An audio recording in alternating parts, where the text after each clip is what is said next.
பல கடவுளுங்கிறது எப்படி உருவாகிறது?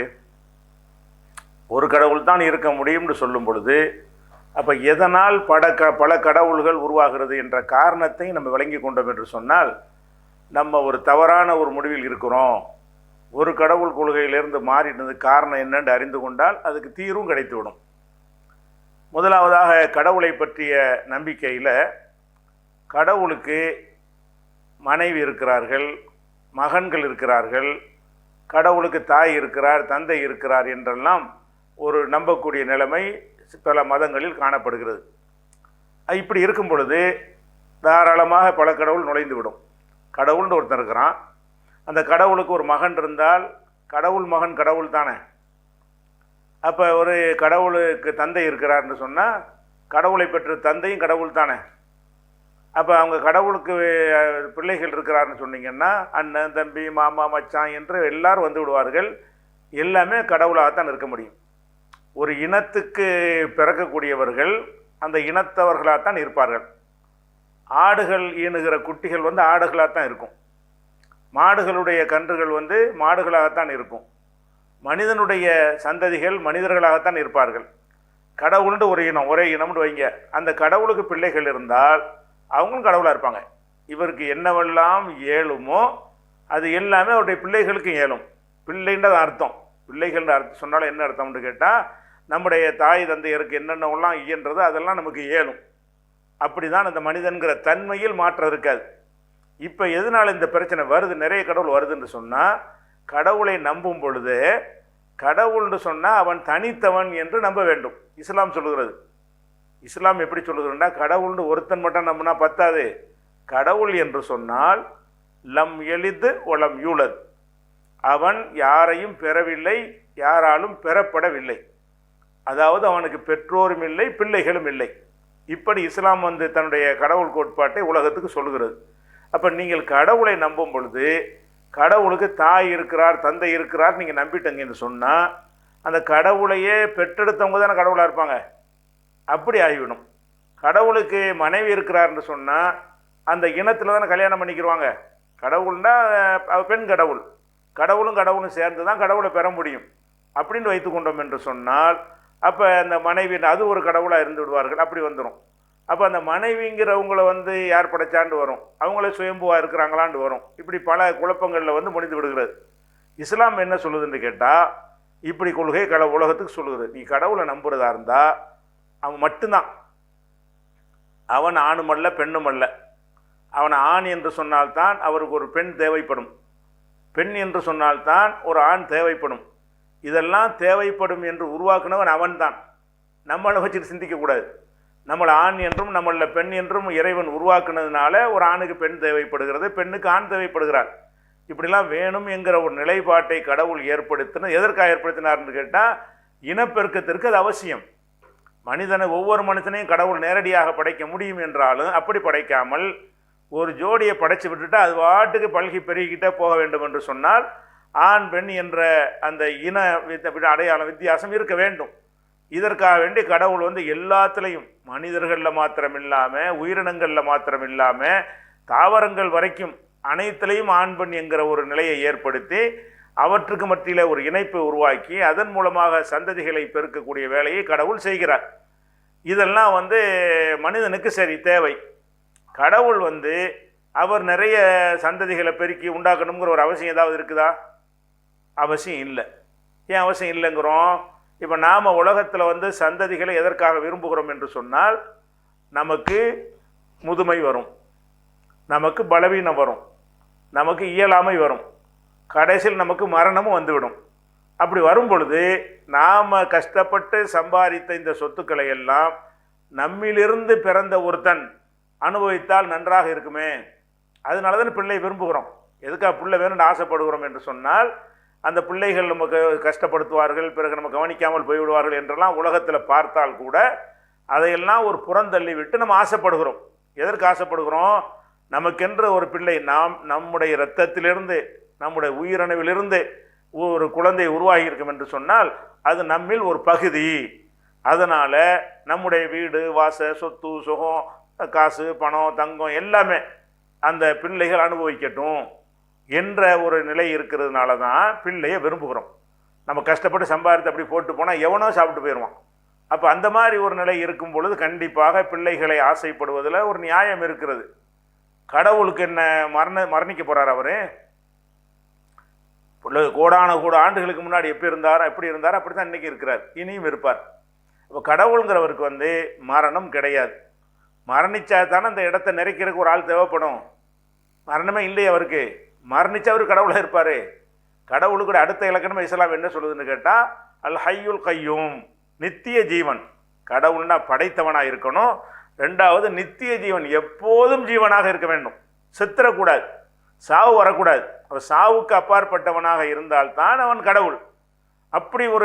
இப்படி கடவுள் நம்புனாத்தான் அதுக்கு பேர் கடவுள்ன்ற அர்த்தம். கடவுள் செத்து போயிட்டார்னா அவர் என்ன கடவுள்? அவர் தன்னையை காப்பாற்றிக்கிற முடியலை, நம்மளை எப்படி காப்பாற்றுவார்? கடவுள்னு நம்புகிறோம், அவரே மண்டையை போட்டார்னு சொன்னால் நம்மளை எப்படி அவர் காப்பாற்றுவார்?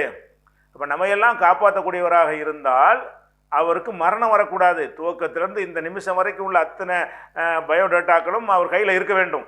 உலகத்தினுடைய அத்தனை டீட்டெயில் அவர்கிட்ட இருக்க வேண்டும். அப்படியான ஒரு நம்பிக்கை கொண்டவர்கள் என்ன செய்ய மாட்டாங்க? கடவுளும் மரணிப்பார்னு நினைக்க மாட்டார்கள். அப்போ கடவுளுக்கு மரணம் இல்லை என்று சொன்னால் எதற்காக அவருக்கு வாரிசு? எதை தூக்கி சுமப்பதற்கு வாரிசு? சரி, மரணம் தான் வரல, அவர் பலம் குன்றி விடுவாரா? முதுமை அடைந்து விடுவாரா? கடவுள் இந்த முதுமை மேலே அவர் தான் நமக்கு உண்டாக்கி இருக்கிறாரு.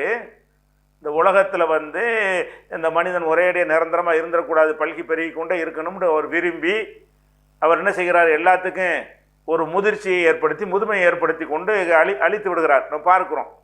அப்போ கடவுள் அன்னைக்கு நான் திரகாத்திரமாக இருந்தேன், வயசாகி போய்விட்டது, அதனால் இப்போ அந்த மாதிரி எனக்கு வேலை செய்ய முடியலை, எனக்கு ஒரு பிள்ளை இருந்தால் நல்லா இருக்குமே அப்படின்னு சொல்லி நினைத்தால் அவர் கடவுளா?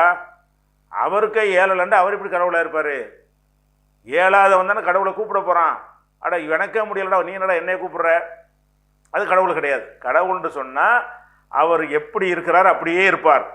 அவருக்கு முதுமை கிடையாது, அசதி கிடையாது. குர்ஆனில் தெளிவாக சொல்லப்படுகிறது, லா தௌஹுதுஹு சினத்துன் வலா நௌமுன். அந்த கடவுள் என்பவனுக்கு சிறு தூக்கமோ அசதியோ உறக்கமோ கிடையாது, சாவு கிடையாது, அப்போ நோய் கிடையாது, எந்த விதமான பலவீனங்களும் 24 hours குள்ள யோமின் ஹோஃபி ஷான், 24 மணி நேரமும் அவனுக்கு அலுவல் இருக்கிறது. கடவுள்னு சொன்னால் நமக்கு தான் ஓய்வு வேணும், எனக்கு 8 மணி நேரம் தான் வேலை பார்ப்பேன். கடவுள் அப்படி முடியாதீங்க, எந்த வினாடியிலையும் நடக்கிறது கவனிச்சுக்கிட்டே இருக்கணும். அவர் கீழே தான் எல்லாமே இயங்க வேண்டும். அவருக்கு தெரிஞ்சு அவருடைய கண்ட்ரோலில் அவருடைய ஆர்டர் படி தான் ஒட்டுமொத்த உலகம் இயங்க வேண்டும் என்று சொன்னால் உலகத்தில் நடக்கிற அத்தனையும் அவருடைய விரல் நுனியில் வைத்திருக்க வேண்டும். அப்படி அனைத்தையும் பார்த்து கொண்டும் கேட்டுக்கொண்டும் கண்காணித்து கொண்டும் அப்படிலாம் இருந்ததுன்னு கடவுள். அது நமக்கெல்லாம் இல்லாத ஒரு ஆற்றல் இருந்தால் தானே கடவுள்னு சொல்லுவோம். அந்த மாதிரியாக இருக்கக்கூடியவராக கடவுள் இருப்பார்னு சொன்னால் அப்போ எந்த பலவீனமும் கிடையாது, அவர் தனியாகவே எல்லாத்தையும் பார்த்துருவார். அப்புறம் என்ன சப்போர்ட்டுக்கு பிள்ளை, அதுக்கு தான் பிள்ளை விரும்புவோம். ஒன்று செத்து போயிடுவோங்கிறதுக்காக பிள்ளை விரும்புவோம், அல்லது நம்ம பலவீனமாகும் பொழுது நமக்கு சப்போர்ட்டாக பக்கபலமாக நம்ம பிள்ளை நிற்பான் என்பதற்காக பிள்ளை விரும்புவோம். கடவுளுக்கு என்ன பக்கபலமாக யாரும் தேவையா? அவர் தான் ஒரே மாதிரி தானே இருக்கார் எப்பவுமே, எப்பொழுதும் ஒரே மாதிரியாக, ஒரே ஆற்றலோட, ஒரே சக்தியோட, ஒரே வல்லமையோட, குறையாத ஆற்றலோட என்றென்றும் இருக்கக்கூடியவராக இருந்தால் அவருக்கு பிள்ளை அவசியமா? அப்போ நம்ம கடவுளை, இஸ்லாம் இப்படி தான் உலகத்தை சொல்லுகிறது. நீங்கள் கடவுள் நம்பிக்கையில் எங்கே கோளாறு பண்ணுறீங்கன்னு கேட்டால், நீங்கள் கடவுளுக்கு மனைவிங்கிறீங்க, மக்களுங்கிறீங்க, அப்படி சொல்வதன் மூலமாக கடவுளுடைய வலிமை குறைக்கப்படுகிறதா இல்லையா? ஒரு மனிதன் சாகவே இல்லைன்னு வச்சுக்கணும், பேச்சுக்கு ஒரு 500 வருஷம் உலகத்தில் வாழ்ந்து கொண்டிருக்கான், சாகவே இல்லை.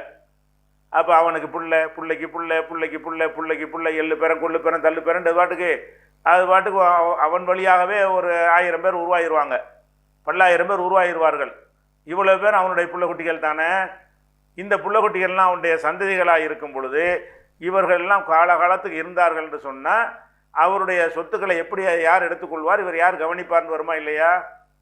அப்போ அந்த மாதிரியெல்லாம் வரக்கூடாது என்று சொன்னால் கடவுளுக்கு எந்த வீக்னஸும் இருக்கக்கூடாது, நம்ம நம்பணும். கடவுளுக்கு பிள்ளைக்குட்டி இருக்குன்னு நம்பணும் என்று சொன்னால் அப்போ தான் நம்ம கடவுளை நிறைய தேவைப்படுன்னு வருது.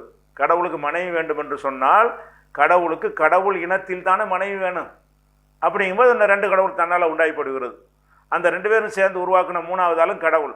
அப்போ கடவுளுக்கு இந்த பிள்ளை இருக்குங்கிற ஒரு நம்பிக்கையை நம்மகிட்ட எடுத்து விட்டோம் என்று சொன்னால், கடவுளுக்கு சந்ததி இருக்கும், தந்தை இருக்கும், அண்ணன் இருக்கும், தம்பி இருப்பான், மாமா இருப்பான், மச்சான் இருப்பான், இந்த கடவுள் தங்கச்சியை அந்த கடவுள் கட்டிக்கிட்டாரு, அந்த கடவுள் தங்கச்சி இவர் கட்டிக்கிட்டார் என்றெல்லாம் சொல்லுவோம் என்று சொன்னால், அப்போ கடவுள் நிறைய உருவாகி போயிடுகிறார்கள். நிறைய உருவான பிரச்சனை இல்லை, நிறைய உருவாவதால் அது கடவுள் இல்லாமல் போயிடுறார் அவர். எப்போ நிறைய உருவாகி விடுகிறார்களோ அப்போ பிரித்து கேட்பான். ஒரு மகன் என்ன செய்வான், எனக்கு இந்தியாவை கொடுன்னு கேட்பான், இன்னொருமா எனக்கு அமெரிக்காவை கொடுத்துட்டு கேட்பான், அப்புறம் கொள்ளு பேரை எனக்கு ரஷ்யாவை கொடுன்னு கேட்பான், அப்புறம் ஒரு பேரை எனக்கு அரபு நாட்டெல்லாம் சவுதி அரேபியாலாம் கொடுன்னு கேட்பான், இன்னொருத்தர் என்ன செய்வான்டா எனக்கு சந்திரனை கொடு, எனக்கு சுக்கிரனை கொடு, எனக்கு வியாழனை கொடு, எனக்கு புதனை கொடு, எனக்கு அதை கொடு இதை கொடுன்னு கேட்டுக்கிட்டு போனால் இது எங்கே போய் முடியும்? ஏன்னா கடவுள்டா அந்த ஆற்றல் அவருக்கு இருக்கும்ல. இப்போ கடவுள்னு சொன்னால் அந்த பிள்ளைகளுக்கு அந்த ஆற்றல் இருக்கும். நீ பார்க்குறோமோ நாங்களும் பார்ப்போம்ல, எங்களுக்கு இருக்கும்ல அப்படின்னு சொல்லுவானா இல்லையா? அப்போ நம்ம எவ்வளோதான் பாசமாக பிள்ளை குட்டியில் வளர்த்தா கூட அந்த ஒரு சொத்துக்கள்னு வரும்போது அண்ணன் தம்பிக்குள்ள அடிதடி சண்டையெல்லாம் பிரிக்கிறாங்களா இல்லையா? ஒரு ஜான் இடத்துக்காக கொலையெல்லாம் பண்ணுறாங்க. அப்போ அந்த பிள்ளைகள் விஷயம்னு வரும் பொழுது இதெல்லாம் நடந்துடும் உலகத்தில். அப்போ நம்ம என்ன நினைக்கணும், கடவுளுக்கு பிள்ளை இருந்துச்சுன்னு சொன்னால் அது கடவுளே கிடையாது. கடவுளுக்கு பிள்ளை இருக்குன்னு சொல்லிட்டு அவர் கடவுளாக இருக்க மாட்டார். அவருக்கு எப்போ அவருக்கு தன்னுடைய இச்சையை தீர்த்து கொள்ளக்கூடிய ஒரு பாலுணர்வு அவருக்கு இருக்கிறதோ, அதுக்கு ஒரு இன்னொரு பொம்பளை தேவைப்படுகிறதோ, அவர் கடவுளாக இருக்க மாட்டார். அவர் செத்து போயிடுவாருங்கிற ஒரு பலவீன நிலையில் இருந்து அவருக்கு பிள்ளை தேவைப்பட்டால் அவர் கடவுளாக இருக்க மாட்டார். குறைஞ்சபட்சம் அவருடைய சில இலாக்காக்கள் பறிக்கப்பட்டுமா இல்லையா? 10 கடை வச்சிருப்பாரு, 4 புள்ளை பெற்றவுடனே 4 கடைக்கும் நான் எல்லாரையும் கொடுத்துட்டு ஒரு வீட்டில் உட்காந்துருவார். அவருடைய பவரை இல்லாமல் போய்விடும். கடைசியில் வயசான காலத்தில் பிள்ளைகளுக்கு இவர் அடிமையாக மாறிடுவார். பிள்ளைகள் முதலாளியாக போயிடுவாங்க, இவர் அடிமையாக இருப்பார். இப்படி தானே இருக்குது, இப்படி தானே எல்லாத்துக்கும் இருக்குன்னு. இப்போ கடவுளுங்கிறது பெரிய பவரை விடுவாங்களா? சாதாரண விஷயமா? அற்பமான சொத்துக்களுக்கே சண்டை வரும் பொழுது எவ்வளோ பெரிய பவரு! எத்தனையோ மன்னர்கள் தகப்பனார் ஆட்சிக்கு வர்றது தடையாக இருக்கனால தகப்பனாரை கொலை செஞ்சுட்டு ஆட்சிக்கு வந்த மகன்கள்லாம் இருக்கிறார்கள். தந்தையை சிறையில் அடைத்து விட்டு ஆட்சிக்கு வந்த மன்னர்கள்லாம் இருக்கிறார்கள். பிள்ளை தான் பிள்ளையாக இருந்தாலும் இந்த அற்பமான ஒரு பதவியை பெறுவதற்கு இந்த தந்தை தடையாக இருப்பார் என்று சொன்னால் அந்த தந்தைக்கு நான் வேட்டு வைக்குவேன். இந்த அற்ப பதவிக்கு இப்படி இருக்கும் என்று சொன்னால் கடவுள் பதவின்ற சும்மாவா? இப்போ கடவுள் பதவியில் போட்டி போட்டால் என்ன ஆகுறது? அப்போ புள்ள கடவுளை அப்பன் கடவுளை காலி பண்ணிடுவார். காலி பண்ணால் தான் நம்ம முழு ஆதிக்கம் செலுத்த முடியும்னு.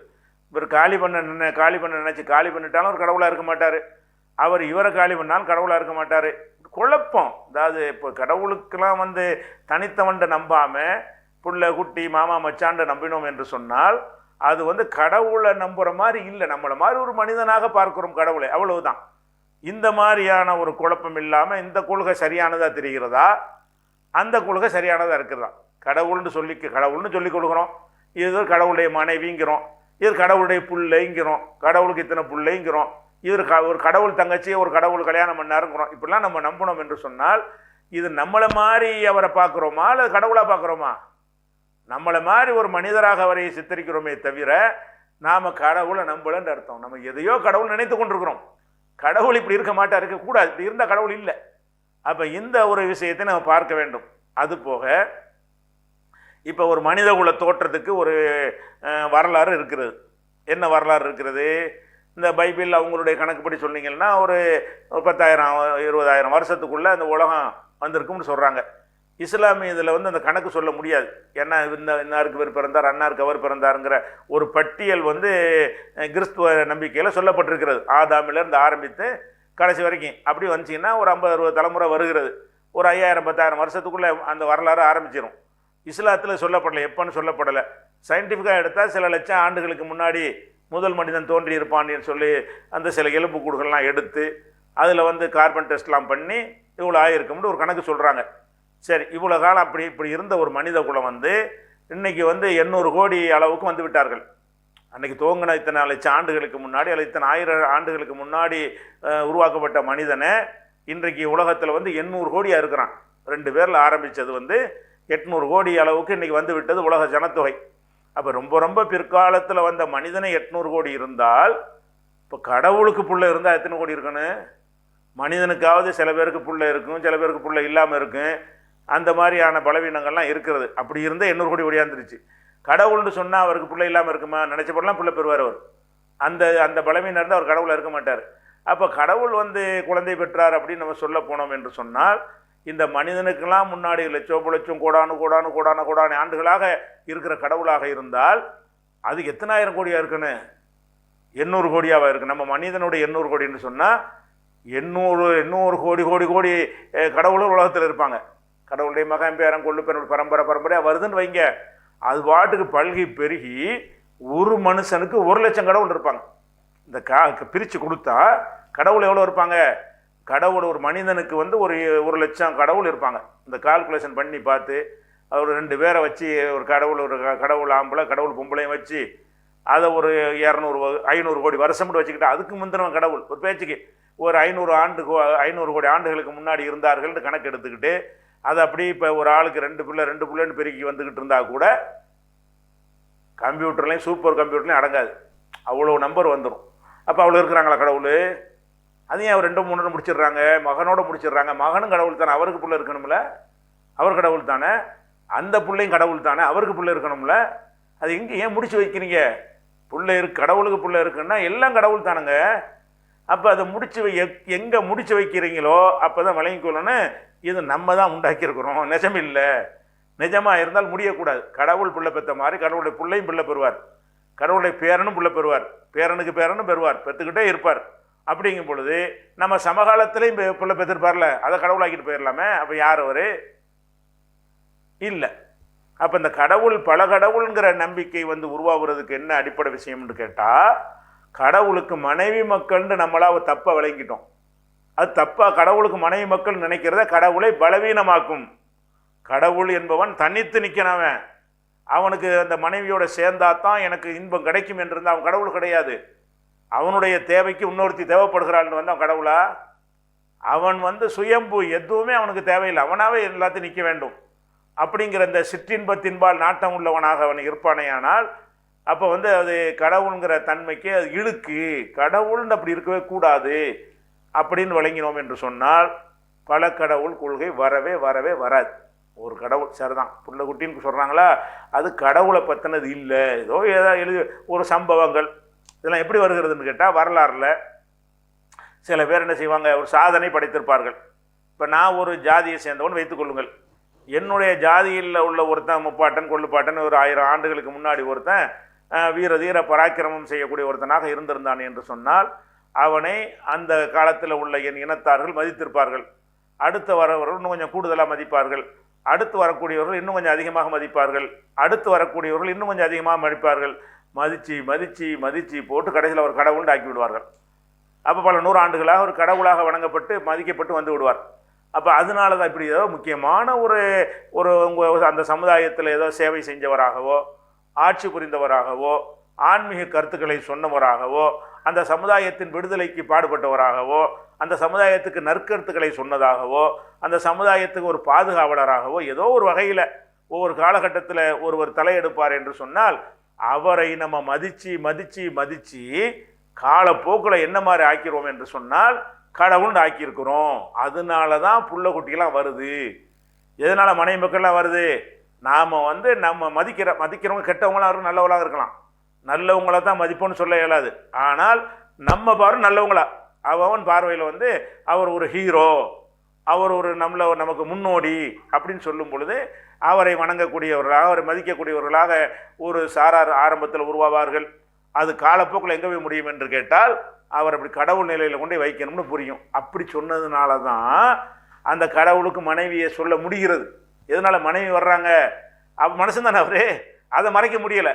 அவர் மனைவி, அவருக்கு ஒரு கடவுளை ஒரு சர்டிஃபிகேட்டை கொடு, அவருடைய பிள்ளைக்கு ஒரு சர்டிஃபிகேட்டை கொடு. அதுக்கு பிறகுலாம் வரலாறு இருக்காது. அப்புறம் சாதாரண ஆளாக இருப்பாங்களா, வரலாறு எழுதப்படாது. அதனால ஒரு மகனோட முடிச்சு கொடுவார்கள். இப்படி தான் உண்டாயிருக்குமே தவிர ஏதோ நன்மக்கள் அல்லது நன்மக்களாக கருதப்பட்டவர்கள் உண்மையில் நன்மக்களாக இருக்கலாம் அல்லது நன்மக்களாக கருதப்பட்டவர்களாக இருக்கலாம். யாரால் எல்லாம் கருதப்படுகிறார்களோ அவரவர்கள் தாங்கள் மதிக்கிற அந்த நன்மக்களை அல்லது நன்மக்களாக இல்லாமல் இருந்து நன்மக்கள் என்று நம்ம கருதக்கூடியவர்களை காலப்போக்கில் கடவுள் பட்டம் கொடுத்துருக்குறோம். அப்படி இல்லாமல் இப்படி கடவுளுக்கு மனைவி மக்கள் வருவாங்க? கடவுளுங்கிற அந்த கான்செப்டுக்கு மனைவி மக்கள் வராது தானே. அதனால கடவுள்னு ஆக்கக்கூடிய காட்சியை நம்ம பார்க்குறோம். இதுக்கு நம்ம சான்றாக ரொம்ப தூரம்லாம் போக வேண்டியதில்லை. நம்ம புத்தர் இருக்கிறாரு. புத்தர் வந்து அவருடைய கொள்கை என்ன? அவர் அன்பே சிவம்னு சொன்னார். அன்பே கடவுள். அது நாத்திகம்னு அர்த்தம். அவர் பேசுனது என்னது? கடவுள்னா அவனுடைய அன்பு தான். உயிர்கள் மீது அன்பு செலுத்த வேண்டும். எறும்புக்கு கூட எந்த ஒரு தொல்லையும் கொடுக்கக்கூடாது.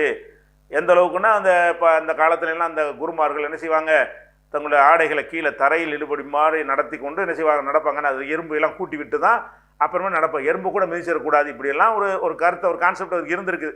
அது பொருந்துமா பொருந்தாதா அந்த ஆய்வுக்கு நம்ம போகவில்லை. அவர் கடவுளை சொல்லலை. கடவுள்னு அப்போ தேடிட்டு இருக்கிறீங்க, அன்பு செலுத்துங்கப்பா. ஒருத்தருக்கு ஒருத்தர் அன்பு செலுத்துறீங்கல்ல, அதுதான் கடவுள்னு சொன்னார்ல. அவரையும் கடவுளானார். அவர் தன்னை கடவுளாக்கும்படி சொன்னார். அவர் தான் அந்த மாதிரி கான்செப்ட் எதிர்த்தவர் தானே. கடவுள்னு சொல்லி கொண்டு இவர்கள் வணங்குற வழிபாட்டு எல்லாத்தையும் எதிர்த்து கொண்டு அன்பே கடவுள்னு சொல்லி ஒரு தனியான ஒரு ஆட்சி அதிகாரத்தை தூக்கி எறிந்து விட்டு அவர் அன்பே கடவுள்னு சொல்லி ஒரு வழிமுறையை சொன்னார்னு சொன்னால் அதிலேயே பிடித்து கொண்டு நிற்கணுமா இல்லையா? அன்பே கடவுள், அன்பே கடவுள், கடவுள் கிடையாதுன்னு சொல்லிக்கிட்டே கடைசியில் இந்த அன்பே கடவுளுங்கிற சொல்லி தந்தவர் தானே, அவர் தானே எங்களுக்கு கடவுள்னு ஆக்கிறாங்களா இல்லையா? அவருடைய பல்லுக்கு கோயில், அவருக்கும் அந்த கோயில், நின்ற கோயில்னு சொல்லி தவம் இருந்த இடத்துல கோயில் என்றெல்லாம் சொல்லி கடைசியில் அதை போய் கும்பிடக்கூடிய ஒரு நிலைமை வந்துச்சா இல்லையா? அவர் கடவுள்னு சொன்னாரா தன்னையே கடவுள்னு அவர் சொல்லவே இல்லை. ஆனால் கடவுள்னு ஆக்கிட்டாங்க. எதுனால மதிச்சுட்டு ஆக்கிடுவாங்க. எப்போ ஒருத்தரை அவங்க மதிச்சிட்டாங்களோ, அவர் கடவுள் இல்லைங்கிற கருத்தை சொல்லிட்டு இறந்தாலும் சரி, அவரையும் என்ன செய்வார்கள்? கடவுளாக்கி விடுவார்கள். ஏன் இந்த ஈவர பெரியார் அவர்கள் இருந்தார்கள், அவர் சிறு கடவுள் இல்லைன்னு எழுதியே வச்சார். அவருடைய சிலைகளுக்கு கீழேயெல்லாம் கடவுள் இல்லை, இல்லவே இல்லை, கடவுளை வணங்கியவன் காட்டுமிராண்டி, கடவுளை கற்பித்தவன் முட்டாள்னு சொன்னார். எவ்வளோ தெளிவாக எழுதி வச்சார். அவருடைய கொள்கை அவ்வளோ தெளிவாக சொல்லிட்டு போயிட்டார். ஆனால் அவரை ஒரு கடவுள் நிலைக்கு எவ்வளோ நெருக்கி கொண்டு வந்துட்டாங்கல்ல. இன்னைக்கு கடவுள்னு வார்த்தையை சொல்லலையே தவிர அவருடைய இடத்துல கொண்டு சிலைக்கு மாலையை போட்டால் என்ன அர்த்தம்? அவருக்கு எதாவது இந்த சிலைக்கு சக்தி இருக்குன்னு தானே அர்த்தம். அது ஒரு கல்லுன்னு நினச்சா அது போய் மாலையை போடலாமா? இந்த மாலையை போடுவது அவருக்கு தெரியுமா? இவரை பெரியார்னு ஒருத்தர் இருந்தார். அவர் நம்மளுக்கு இந்த மாலை போடுகிறார்னு விளங்கிடுவார். அவர் ஆயாச்சு, கடவுள் ஆயாச்சு. இன்னும் கொஞ்சம் நாளைக்கு பண்ணிங்கன்னா அவர் நல்ல தாடிகள்லாம் அவர் வச்சுருந்தாரா, அவர் முனிவர் மாதிரி ஆக்கிடுவாங்க. இன்னொரு 500 ஆண்டுகளுக்கு பிறகு பார்த்தீங்கன்னா அந்த ஈவர பெரியார் முனிவர் ஒருத்தர் இருந்தார் அப்படின்னு சொல்லி தவம் செய்து தாடியெல்லாம் பெருசாக வளர்ந்து அப்படின்னு ஒரு கதையை கட்டி விட்டு சொல்லுவார்களா இல்லையா? அப்போ ஏன் அந்த பெரியார் மலர் உலையை வைக்கிறாங்க? பெரியார் இருக்கும் திசையை நோக்கி வணங்கி விட்டு உரைய ஆரம்பிக்கிறேங்கிறாங்க. அப்போ அந்த கல்லை வணங்கக்கூடாதுன்னு இந்த கல்லை வணங்குறீங்கன்ற கேள்வியெல்லாம் கிண்டலுக்குன்னு ஆளாகிறாங்க அவங்க. அதுக்கு நம்ம வரல. ஆக்கப்படுறாங்களா இல்லையா? இப்போ அண்ணாவுடைய சமாதியில் பத்தி சாம்பிரான்லாம் கொண்டு போய் கொளுத்திட்டு இருந்தாங்களா இல்லையா? அண்ணாங்கிற ஒரு கடவுள் தன்னை கடவுள் சொன்னாரா? கடவுள் தன்மை ஒரு அரசியல்வாதி, நாட்டை கொஞ்ச நாள் ஆட்சி பண்ணார், நல்லா தமிழுக்கு தொண்டு செஞ்சார், சில பிற்பட்ட மக்களுக்கு திட்டங்களை தீட்டினார், அது அப்படின்னு வரவேற்கத்தக்க ஒரு விஷயங்கள் அவர்கிட்ட இருக்கலாம். அதோடு நிறுத்தி கொண்டால் ஓகே, அவர் செஞ்ச சாதனைக்கு அவரை புகழ்றது என்பது சரி. அதோடு நின்றார்களா? இல்லை. அவர் இறந்தவுடனே அவர் அடக்கம் செஞ்ச இடத்துல போய் என்ன செய்கிறாங்க, அதில் போய் பத்தி சாம்பிரான்லாம் வாங்கிட்டு போகும்போது செருப்பெல்லாம் கழட்டிட்டு போகணுன்னு இவர்களே அரசாங்கமே சேர்த்து கொண்டு அதை ஒரு புனிதம் இருக்கிற மாதிரி, கோயிலுக்கு கொடுக்குற புனிதம் மாதிரி அவர்கள் ஒரு புனிதத்தை உண்டாக்கி வைத்து அவங்க அப்படி செய்யும் பொழுது அவர் கடவுள் ஆகிட்டாரா இல்லையா? கடவுள் மாதிரி ஆயாச்சு. இன்னும் கொஞ்சம் நாள் எம்ஜிஆர்லாம் கடவுள் ஆயிடுவார், ஜெயலலிதாவெல்லாம் கடவுள் ஆயிடுவாங்க. அவங்களாம் கடவுளுக்கு தொண்டாட்டினவங்களா, கடவுளை பற்றி பேசினவங்களா, கடவுளுக்கு சேவை செஞ்சவங்களா? இல்லை, அப்படி கூட கிடையாது. ஏதோ ஒரு புகழ் அடைஞ்சவர்கள், ஏதோ ஒரு வகையில் ஒரு சாராருடைய புகழுக்கு அன்புக்கும் உரித்தானவர்களாக இருந்தார்கள். அதை அந்த எல்லையை தாண்டி என்ன செய்வாங்கன்னா ஒரு கட்டத்தில் மாறிடுவாங்க. இப்போ ஒரு கட்டம் வரைக்கும் தான் அப்படி இருக்கும். இப்படித்தான் பல கடவுள் வந்திருக்க முடியுமே. அதனால நம்ம பார்க்குறோம், பல கடவுள்னு சொல்கிறவங்களுக்கெல்லாம் மனைவி, மக்கள், அண்ணன், தம்பி, இந்த மாமா, மச்சான்லாம் கொண்டு வந்து சேர்த்துருக்குறாங்க. அப்படின்னா என்னவா இருக்கிறது? அவங்க நன்மக்களாகவோ அல்லது புகழடைந்த மக்களாகவோ இருந்திருப்பார்கள். இதுதான் இஸ்லாத்தினுடைய அடிப்படை. அதனால தான் முகமது நபி சொன்னார்கள், உங்களுக்கு முன் வந்த சமுதாயம் இறை தூதர்களை, என்னை போல இறை தூதர்கள் வந்தாங்களே, அந்த இறை தூதர்களை இறந்தவுடனே அவர்களை அடக்கம் செய்து அதை கடவுளாக்கி விட்டார்கள். எனக்கு அப்படி செய்து விடாதீர்கள். தெளிவாக சொன்னாங்களா? அல்லாஹுல் யஹூத வன் நஸாரா இத்தஹது குபுர் அம்பியாகி மசாஜித், தங்களுடைய இறை தூதர்களை அவங்களுடைய அடக்க ஸ்தலங்களை எல்லாம் வணக்க ஸ்தலங்களாக ஆக்கிவிட்டார்கள். எனக்கு அப்படி செய்யாதீர்கள், என் அடக்க ஸ்தலத்தை வழிபாட்டு தலமாக ஆக்காதீர்கள் என்று முகமது நபி எச்சரித்ததுக்கு என்ன காரணம்? பார்க்குறாங்க, எல்லாம் இப்படி தான் கடவுள் உண்டாயிருக்கு. பல கடவுள் உண்டானலாம் பார்த்தா முகமது நபி இப்படி சொல்லாமல் போயிருந்தால் முகமது நபி வணங்கக்கூடிய ஒரு சமுதாயமாக உருவாகியிருப்பார்கள். முகமது நபி அவர்கள் அந்த தங்களுடைய படத்தை கூட, உருவப்படம் கூட இல்லாமல் ஆக்கி என்னை வழிபடக்கூடாது, என் காலில் விழக்கூடாது, என்னை கும்பிடக்கூடாது, என்னிடத்தில் நான் மனிதன்தான், உங்களைப் போல மனிதன்தான், கடவுளுடைய எந்த தன்மையும் இடத்துல கிடையாது என்று அவர்கள் சொன்னதனால் இந்த ஓரிரை கொள்கையை காப்பாற்றுகிற விதமாக நல்ல அடித்தளத்தை அஸ்திவாரத்தை போட்டுவிட்டு சென்ற காரணத்தினால் இங்கே நாங்கள் மனிதர்களை கடவுளை ஆக்கவில்லை. அப்படி இருந்தும் கூட இந்த அறியாத மக்கள் முஸ்லீம்களில் சில பேர் என்ன செய்கிறாங்கன்னு கேட்டால், இந்த பேசிக்கு விளங்காமல், இஸ்லாத்துக்கு உள்ளே இருந்துக்கிட்டு நியாயப்படுத்த முடியாது, பேசிக்கை விளங்காமல் நாகூர் ஆண்டவர், ஏர்வாடி ஆண்டவர்னு மனிதர்கள் 400-300 ஆண்டுகளுக்கு முன்னாடி வாழ்ந்து மரணித்தவர்களை போய் என்ன செய்கிறாங்க, கடவுளாக நினைத்து கொண்டு அதை கும்பிடுகிறவர்களும் இங்கே இருக்கிறார்கள். அது இஸ்லாத்துக்கு எதிரானது, குரானுக்கு எதிரானது, முகமது நபியுடைய போதனைக்கு எதிரானது. அப்படி இப்படி இவ்வளோ கட்டுப்பாடு இருந்துமே இப்படி செய்கிறத பார்க்குறோமே. இந்த கட்டுப்பாடெலாம் இல்லாட்டி அந்த மதத்திலே அந்த வாசல் திறக்கப்பட்டிருந்தால் என்ன வேணா ஆயிருக்கு. அடைக்கப்பட்ட மார்க்கம் இஸ்லாத்தில் அந்த வாசலில் இருக்கு, அடைச்சாச்சு. முகமது நபியை கடவுளாக்க மாட்டானாங்க, முகமது நபியை கும்பிடக்கூடாது, முகமது நபியே எங்களுக்கு நோயை தீர்த்துருங்கன்னு கேட்கக்கூடாது, கடவுள் தான் கேட்கணும். இந்த மாதிரி எங்களுக்கு அவர்களை வழிநடத்தி சென்ற காரணத்தினால் முகமது நபியை மதிப்போம், வணங்க மாட்டோம். முகமது நபி மனிதர், வழிகாட்டியான மனிதர், இறைவன் அல்லாதான், இப்படி நாங்கள் நம்புகிறோம். இந்த மாதிரியான ஒரு நிலையில் வந்து எச்சரித்ததும் எதற்கென்றால், நீங்கள் மனிதன்களை கடவுளை ஆக்கியிருக்கிறீங்க, மனைவி மக்கள் எங்கே வந்து விட்டதோ அதில் விளைவிக்கணும்னு ஒரு கோட்பாடை சொல்கிறது. இது வந்து நல்ல கோட்பாடா? இப்போ இது வந்து கடவுளுக்கு புள்ள குட்டி இருக்குன்னு சொல்லி அந்த கடவுள் விஷயத்தையே ஒரு கேலி கூத்தாக ஆக்கி கடவுள் மறுப்பாளர்கள் உண்டாவதற்கு காரணமானதாக இருக்கிற நம்பிக்கை சரியானதாக இருக்குமா? இதுதான் காலத்தை வென்ற கொள்கையாக இருக்கிறது. அதுபோக இந்த கடவுள் நம்பிக்கை உண்டானதற்கு இன்னும் பல காரணங்கள் இருக்கிறது.